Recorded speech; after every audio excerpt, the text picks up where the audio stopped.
Olá! Hoje nós vamos conhecer um pouquinho mais sobre as equações incompletas do segundo grau.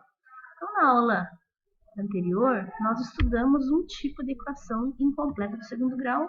Hoje estaremos estudando a equação da forma ax² mais bx igual a zero. Ou seja, vai ser aquela equação do segundo grau onde o c, que seria o termo independente, é zero. Então, ela é incompleta porque ela tem apenas os dois primeiros termos aqui. Então, aqui eu tenho a forma dela, a forma da equação do segundo grau, na forma reduzida. Como é que eu vou resolver essa equação? Então, vamos pegar um problema para tentar entender aí a resolução desse tipo de equação. Então, nós temos o seguinte enunciado: o quadrado de um número real positivo é igual ao seu quíntuplo. Determine o seu número. Então, o quadrado de um número real positivo, então eu não sei quem é x. Então, x² é igual a 5 vezes ele, né? Então, é essa leitura que eu faço. O quadrado de um número real positivo que eu não conheço, então eu vou chamar de x, é igual ao seu quíntuplo.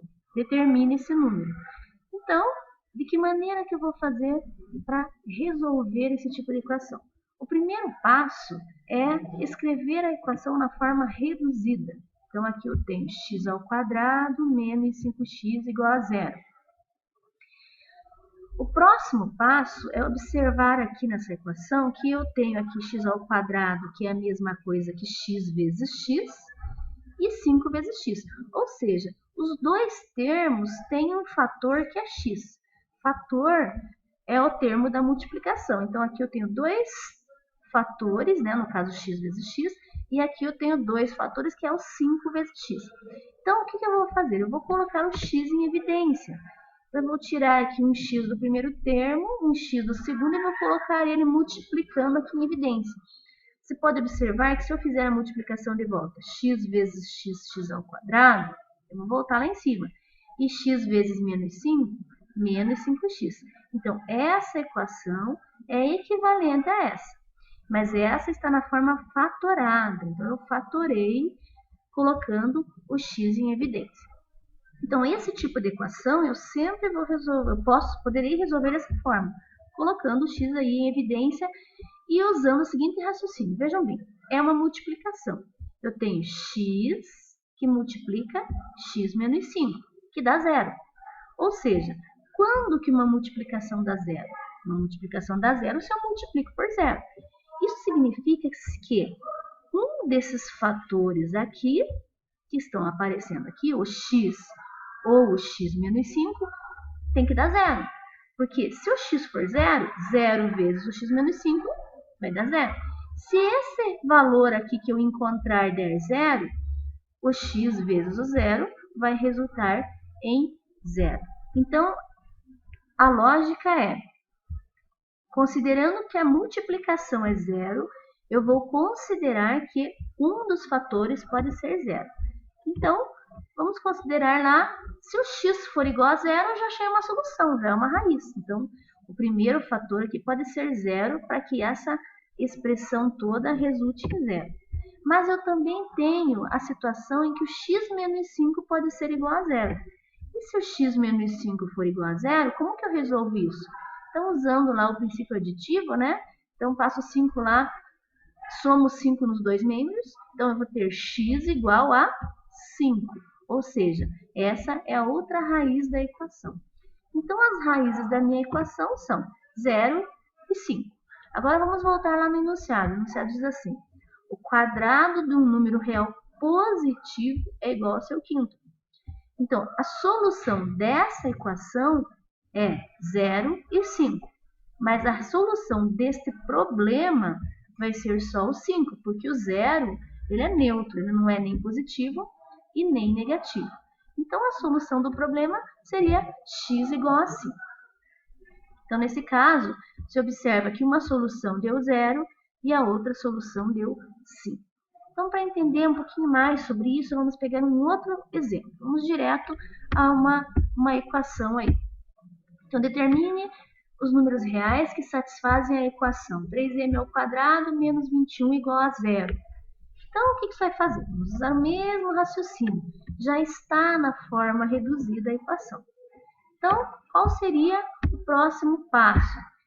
Colocar em evidência o fator aqui comum, m ao quadrado e m. Então, aqui eu tenho duas vezes o m vezes ele mesmo, e aqui o m uma vez. Tirando um m de cada termo aqui, então aqui vai ficar só 3m, e aqui vai ficar 21, porque esse outro m aqui eu coloquei em evidência. Como eu falei já hoje, anteriormente, assim, que se eu multiplicar os termos, m vezes 3m dá m ao quadrado, e m vezes multiplicado por menos 21 vai dar menos 21m. Então, eu volto no que eu tinha antes. Agora, eu vou usar aquele mesmo raciocínio. Se a multiplicação dá zero, significa que um dos fatores, ou o m ou o 3m menos 21, tem que ser zero. Então, vamos considerar essas duas situações. M igual a zero e a outra situação, 3m menos 21 igual a zero. Agora, eu resolvo essa equação aqui, que é uma equação do primeiro grau, levando em consideração que o 21 lá vai para o segundo membro e o 3 vai passar dividindo. Então, vai ficar 21 divididos por 3, que vai resultar em 7, que é a minha outra raiz. Lembrando também lá das primeiras aulas lá que a gente viu de equação do segundo grau, para saber se você realmente está fazendo a solução correta, digamos que surgiu uma dúvida, você volta na equação, joga lá a solução que você encontrou zero, substitui no lugar do m.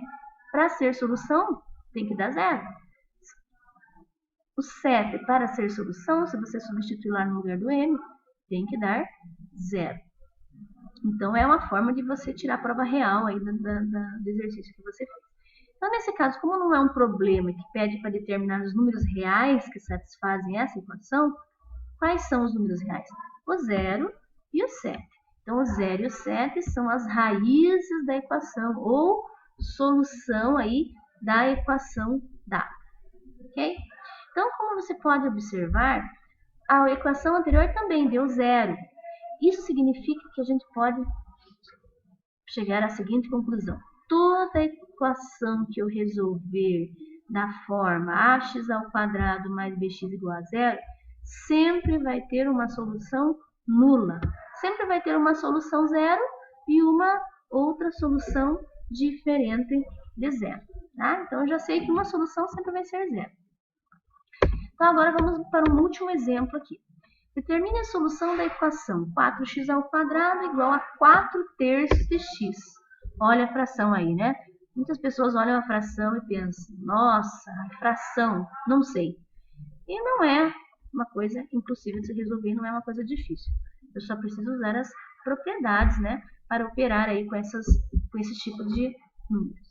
Então, aqui é o mesmo raciocínio. Deixo na forma reduzida. 4x sobre 3 está lá no segundo membro, ele tem que estar no primeiro. Então, 4x ao quadrado menos 4/3 de x igual a zero. Agora, como eu observo lá que tem x e x ao quadrado, vou colocar o x em evidência, que é o fator comum. X que multiplica 4x, tirei um x daqui e tirei um x daqui. Agora, eu vou fazer o quê? Se a multiplicação é igual a zero, significa que um desses fatores é zero. Então, agora, eu pego o primeiro fator aqui igual a zero, essa é a minha primeira solução, então essa aqui é a minha primeira solução. E a segunda solução seria 4x menos 4/3 igual a zero.